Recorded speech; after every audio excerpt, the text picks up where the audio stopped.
think a lot of people think the story starts when men start disappearing from the village. And I mean, if you're not entirely well versed in this, the first man to disappear was Skandaraj Navaratnam in 2010.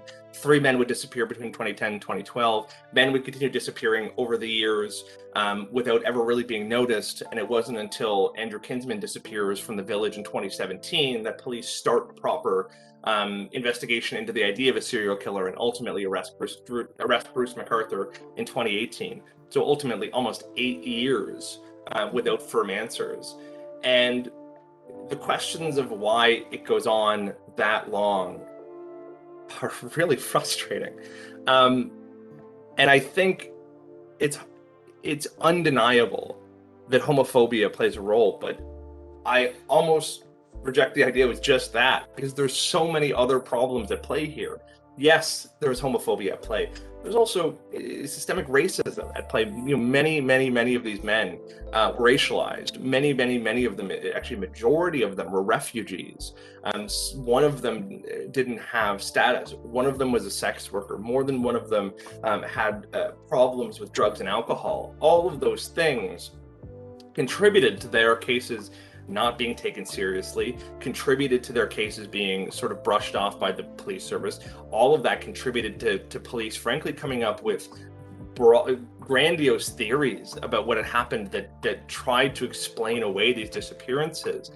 I was on the phone many years ago with an investigator.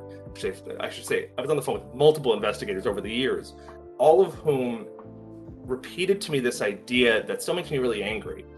And they suggested that maybe these men had gone back home, right? And I remember hearing it then and going, what are you talking about? The first man to go missing was a Sri Lankan refugee who was detained and tortured by his own government for his political activism. Going home was not an option. The next 2 men to go missing were Afghani, who fled various points of the civil war that ravaged that country through the 90s and the 2000s. Going home for them was not an option. One of them was openly gay. The other one was, I think you could say in the closet, bisexual. Going home was not an option for them. And what's more, the idea that racialized people or refugees only have one home and that's the place they were born, I think is really troubling. And it always really bugged me. For these men, in many cases, the village was home. And the idea that they would pick up and leave there to go back to somewhere that was fundamentally unsafe, both in a general sense and specifically for them, drove me absolutely mad.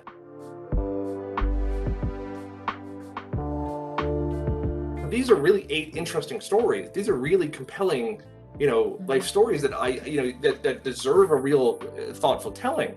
Yet, oftentimes I would see these news reports that said 8 gay men died, 8 gay brown men. But that's not even true. 2 of the men were white. Not all of them were gay, or at least not openly gay. Some of them were bisexual. Some of them, I'm not sure, had figured it out. The need to sort of smother over those stories and provide a 6-word summary for their lives really bugged me. And oftentimes I saw journalists not even bothering, and police as well, not even bothering to get basic details of their lives right. You actually saw recently in the Epstein review proof that sometimes the police officers didn't even bother or weren't even able to realize that these men were openly gay. In some cases, just did not clue in, weren't able to take the context clues. In some cases, reverted to beliefs that they were closeted, even though they weren't, and didn't even bother kind of looking into their lives, beyond a cursory view. In one case, you saw Toronto police openly say that Sarush Mahmoodi had no ties to the village whatsoever and was completely unrelated. Well, in fact, I ended up calling a woman who he had dated many years before, who had never heard from police, who basically said that he hung around the village all the time. If police can't be expected, or journalists can't be expected to do this basic level of research into these men's lives, they're going to miss an awful lot, and we're going to be robbed of the full context of these stories and potentially be robbed of details that can help us prevent it from happening again.